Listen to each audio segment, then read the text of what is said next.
a new question? Can I pose a new question? Go ahead. So, all right, the way I hear it, right, is, let me gather my words. My question, I have my question first, but I do want to, I wanted to do a pre-question to my question. My main question is, do you think that racism will then last forever? Because it seems like it is human nature to instinctually either A, group things up and put a label on something, and also that we're taught that at a young age. So you were saying that you had no positive interaction with white people as a youth, right? I feel that I heard that as like, if you were a little kid and you just got beat up by a bunch of 7 foot tall bastards of different races or whatever, you wouldn't like tall people no more. You would be like, I don't fuck with nobody over 7 foot, right? They're just dangerous. They're all dangerous, right? And then all of a sudden down the road, this tall, linky bastard comes up and he's real nice to you, right? Of course, it's only practical to be wary and hesitant in the trust factor of that person, because you're like, nah, bro, all tall bastards used to beat me up. But now you guys are cool and you're hesitant towards it. But like you said, it was just unapologetic kindness, right? He was diligent in his ability to actually lend a hand. Well, and let's be fair. I wasn't overly kind. You were just being you. He was just being himself. You was being you, which is dope. That's even better. You was just being you. You was like, hey, bro, you ain't got no damn driver's license, bro. Come on. Yeah, we definitely. Well, it wasn't like that. Definitely. You lacking, bro. You're lacking. We need to get you some paperwork. But yeah, I get what you're saying. Go ahead. Well, sorry. No, you're fine. You're fine. My question is, since we automatically put people in these boxes, right? Whether it be a color or a financial thing or whatever, it'll last forever. Like, and I mean, if you don't like strawberries, you just don't like strawberries.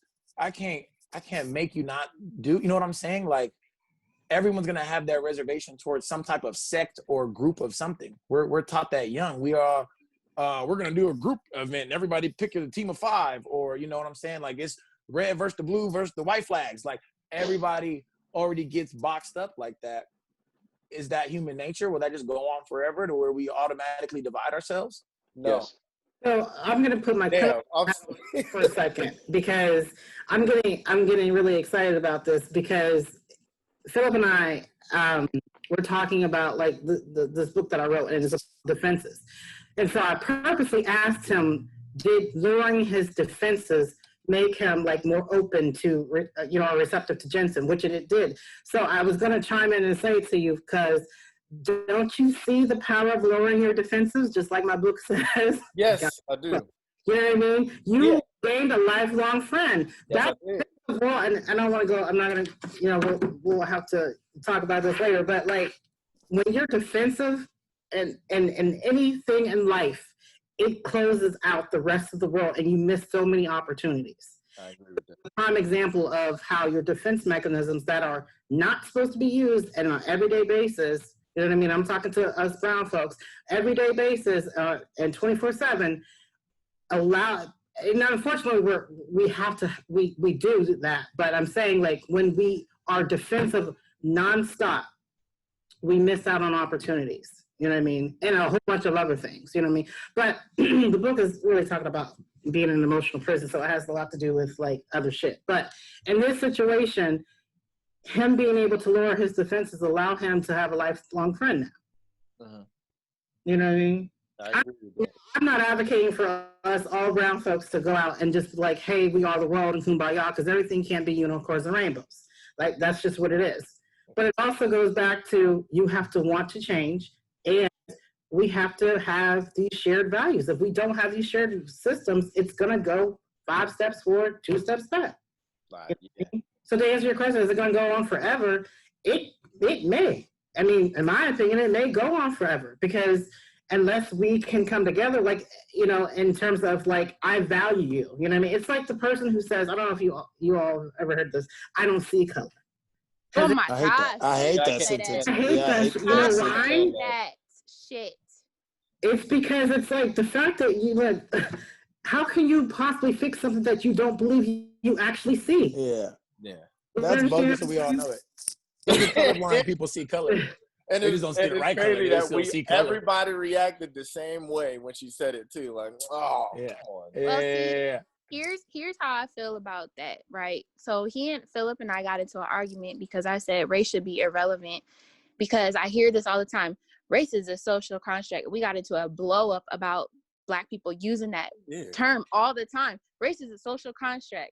I said, so now a lot of people would say, why would you say so? All right, so I'm gonna try and go back to answering your question. You said what would you do to impact society in a positive way if you feel that change is needed, and how can the people around you help?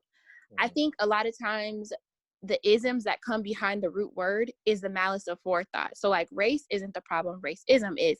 Sex isn't a problem, sexism is. So when we talk about not seeing color, you should see it, very much so, but the ism that comes with that is the problem. So call me crazy, but I think phone interviews should be a thing. I think that you should be allowed a phone interview just off rip, just off top.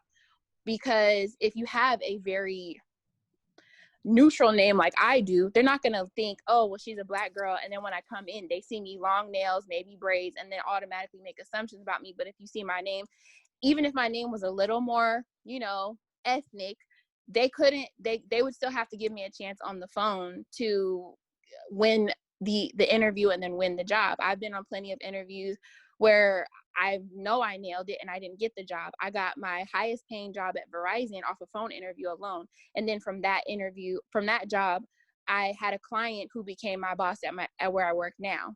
But all of these things were just based on the strength of me not being seen for who I am and just going based off my resume. And that's, I think, the thing that I think would impact us the most is not allowing the ism to embody the way we conduct ourselves. Like everybody was saying, Nia, you were just saying, like, allowing yourself to let your standards down. I always say, like, Phillip was like the daddy of intelligence, because he had an accent, he had his little, PA thing, but he still spoke to people that were higher up. He might have used slang, but he still was able to get to the point of why he was briefing them, because he gave them the information they needed. It didn't matter that he spoke with an accent. It didn't matter that he, may have used slang. He was perceived as someone intelligent enough to convey important information, despite him being Black or whatever other stereotypes they may have had in the back of their mind. They relied on him to get the job done. And I think that that's very important, is that we need to eliminate this malice of forethought that comes with seeing somebody before hearing them. And that's why when Phillip first told me about Jentzen, I had never seen him before, I immediately respected him. I didn't know he liked guns and fucked with them hard like he does. It didn't matter to me because of the way they established their friendship, and so nothing else mattered. And I think that that's the way that, the isms might last, but how we can minimize them by doing things that allow us the opportunity to lower our standards in some areas. Obviously, we have to keep them high in more integral areas, but I think that just allowing ourselves to be who we are and people see us beyond the ism, you know what I mean? Like, it's a problem when you're Black and you're smart for being Black. Why can't I just be smart? That part. So, like, I was watching Girlfriends. I've been watching it like 50 times a day. And the problem is that they go into this corporate world as the only two Black lawyers, and they always have to defend themselves for being smart for being Black lawyers, or being good enough for being Black lawyers. And they grapple. William grapples with not being seen as a Black man. Joan wants to be appreciated and being given the opportunity for being the only Black woman in the office. And I understand why they teeter those lines, because you want to be seen for your color, but you also want to be seen only for your accomplishments. And that's the problem with society now, is we need to hold corporations to standards, just like the CEO of Wells Fargo. He doesn't think Black people are qualified or people of color are qualified to be in those high positions. Why? You haven't seen all of their resumes to know that. You made assumptions based off the fact of what? There's any reason he would have is asinine. So sending in your resumes to him, he would not know what you look like. He would just have to base you on the strength of your experience alone.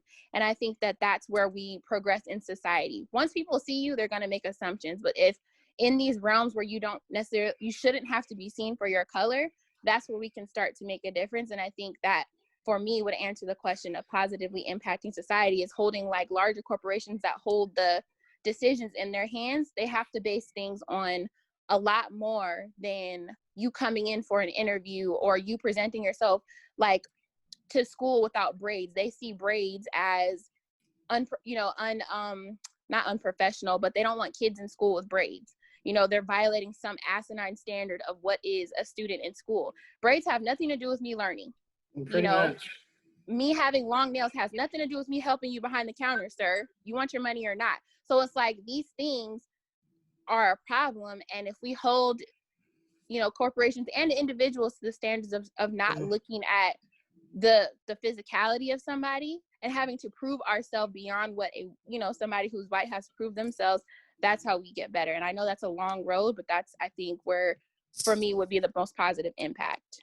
I think we have to check our own personal biases. I mean, and yeah, as a clinician, you know what I mean? Like, that's the first thing that they teach you when you're going through like the master's level. Like, you're going to sit there, there are going to be people from all walks of life sitting in front of you telling their story, their problems, you know what I mean? And you have to be able to check your own personal biases. There's a lot of like self-work and self-growth before you become a clinician. Well, you should be doing that. I can't say everybody has, because that's not true. Yeah. It's a lot that personal biases that we like don't think that we have.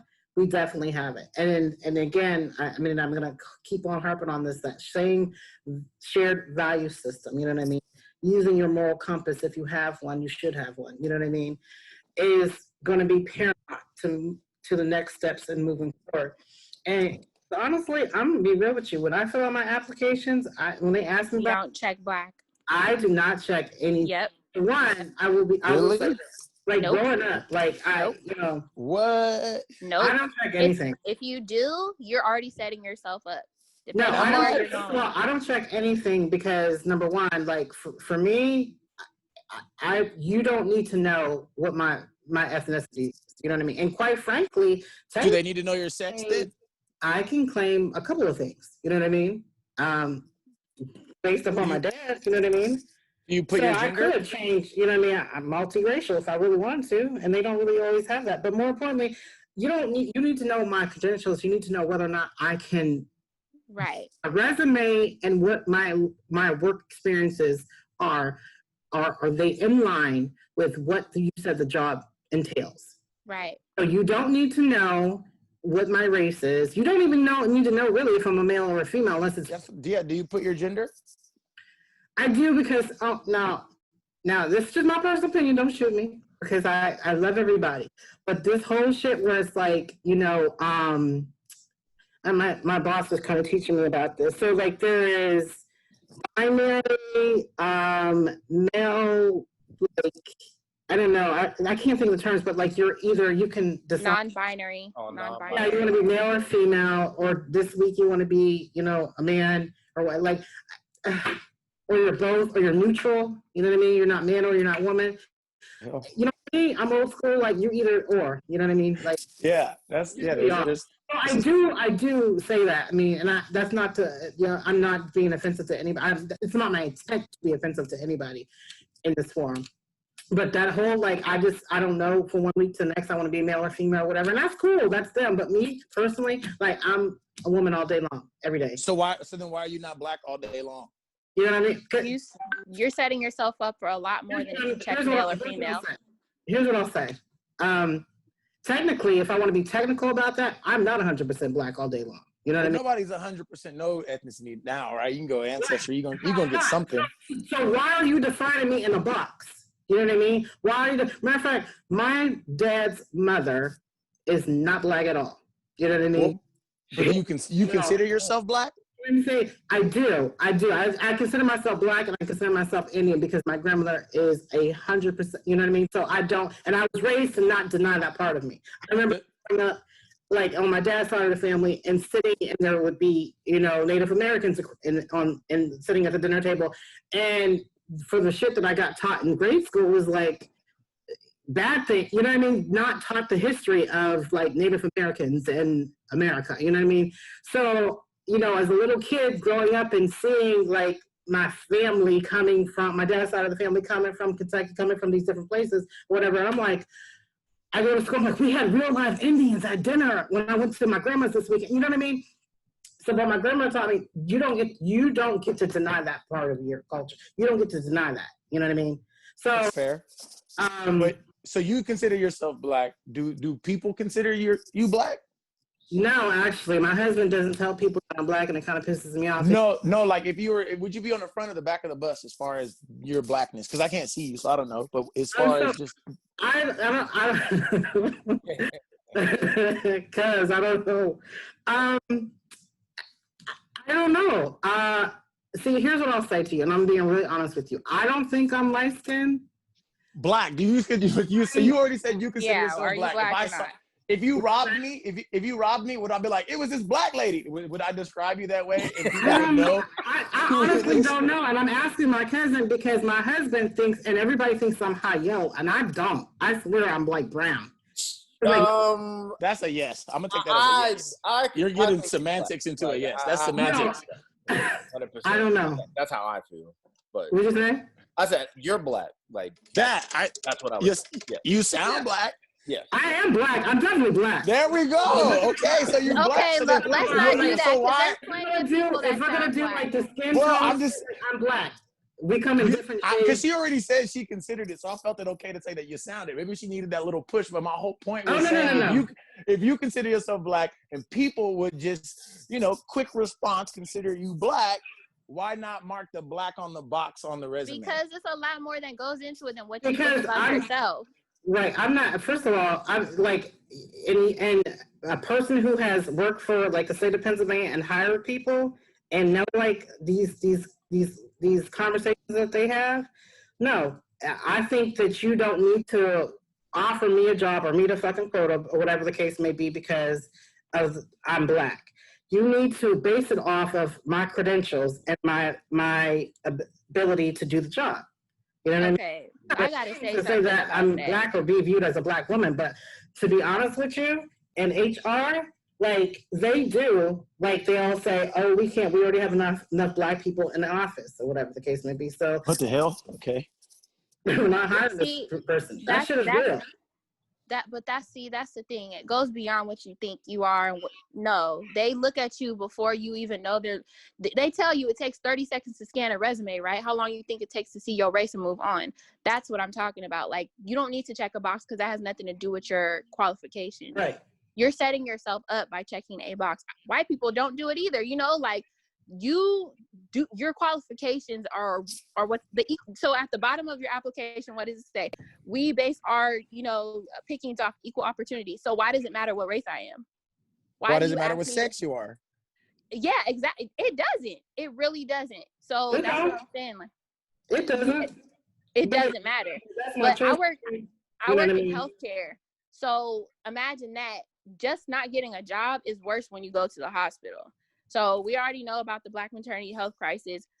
The doctor knowing what ethnicity you are before they go in and see you makes a big difference too. Like they will dismiss you. I was left in the ER waiting room for hours after they had already discharged me. The doctor didn't even want to come back and see me.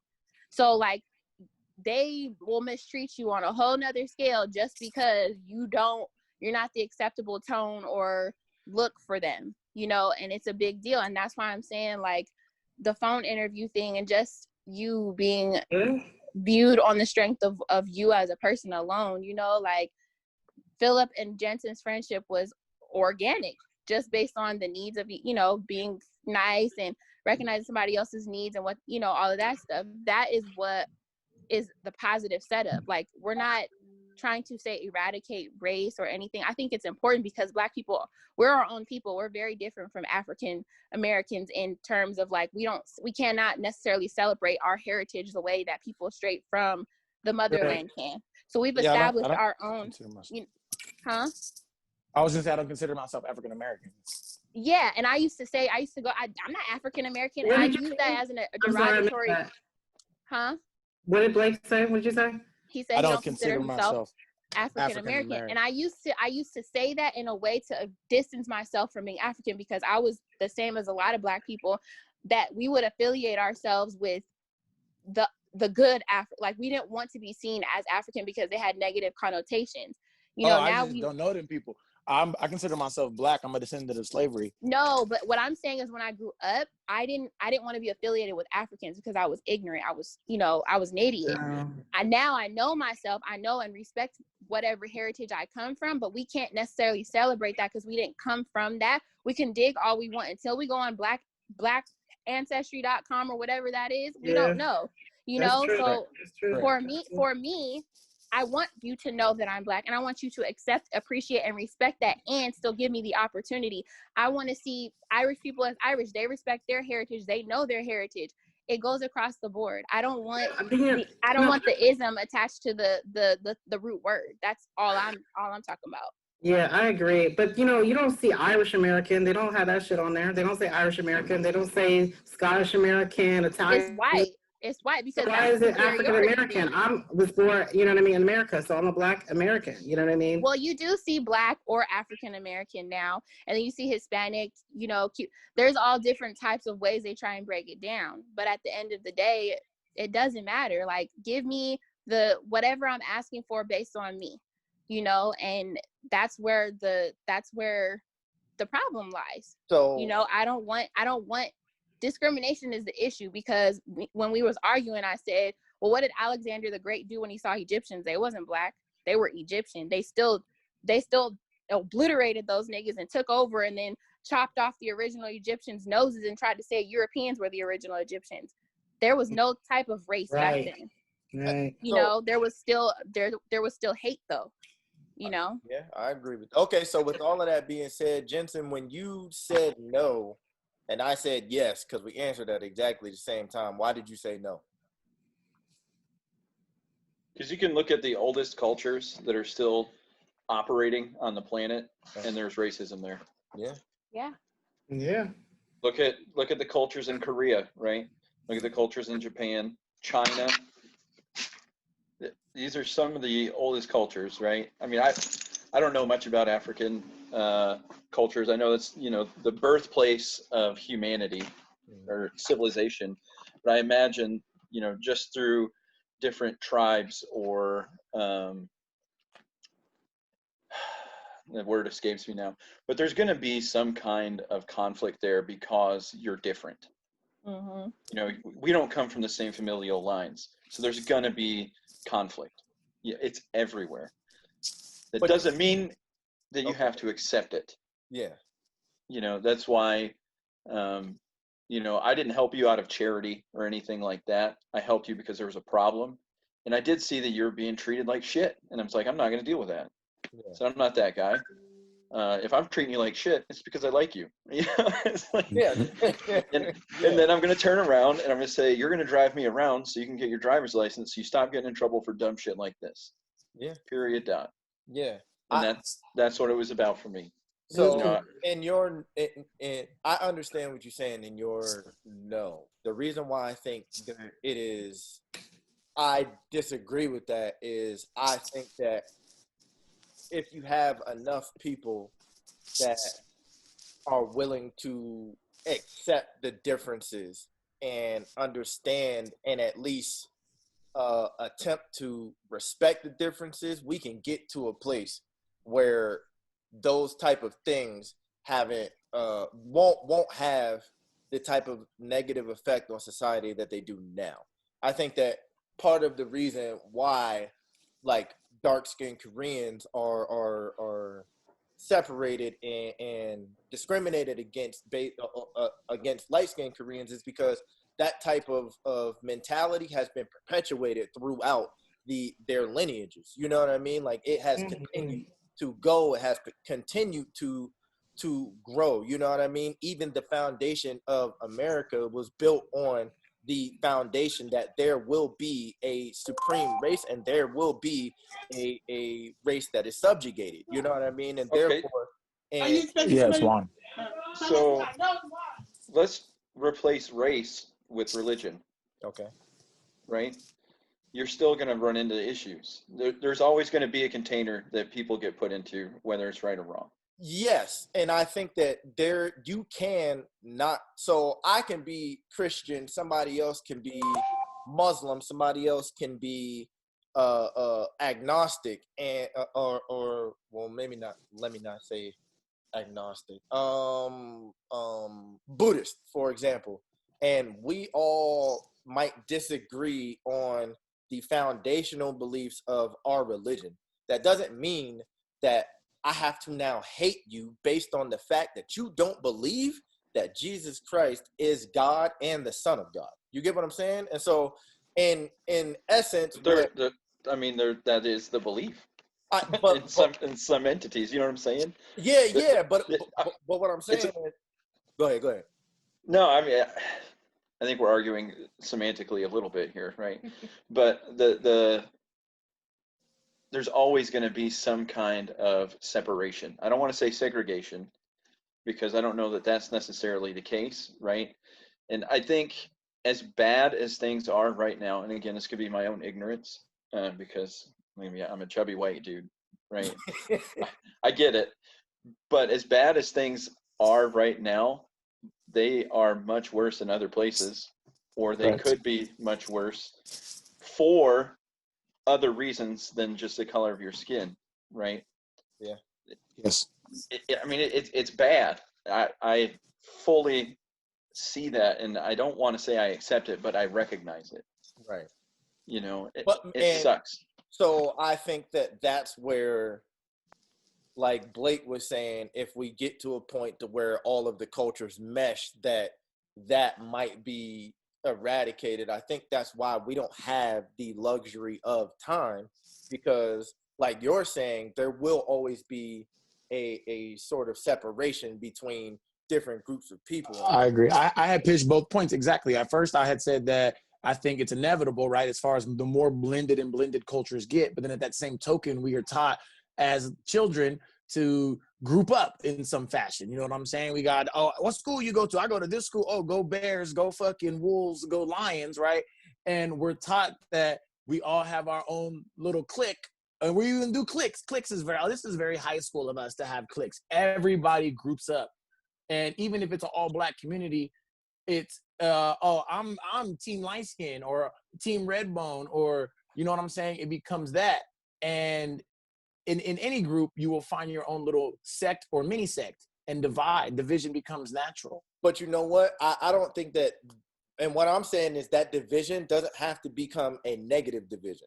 I'm black, Jentzen is white. We are different, but we are friend. Like, that is I consider him a brother because of what we have been through together. You know what I mean? And so me even knowing who he is or how he is or what he is, and knowing that me and him, if we were to go to high school, or if we didn't know each other and we were in the same workplace, aside from, I don't know, he probably, because he's a likable asshole. So I would like, you know what I mean? But like, we would ultimately separate because we're different. And what I'm saying is, we don't have to look at that division as a bad thing. You don't, and that's the problem that we have, is we think, or not we, but even we, you know what I mean? Yes. That was actually something that was ingrained in us from the slave days, which is where this type of infighting within Black people even comes from, like light skin versus dark skin, and red bone versus yellow bone, and all that other stuff. That type of stuff was given to us, you know what I mean? And against our will, obviously, but it was given to us. And what I'm saying is, I don't have to look at the different sects of people, the different groups of people, the Black ladies that are over here, and then like the light-skinned brothers that's over here, and then the chubby white guys that's back here, and then the basketball playing white dudes that's over there, and then I'm in the black, tall, beard-wearing basketball. Correct. Y'all just remove the negativity from it. And so what I'm saying is, I can look at all of those and say, they're different than me. And that's it. But and that's it.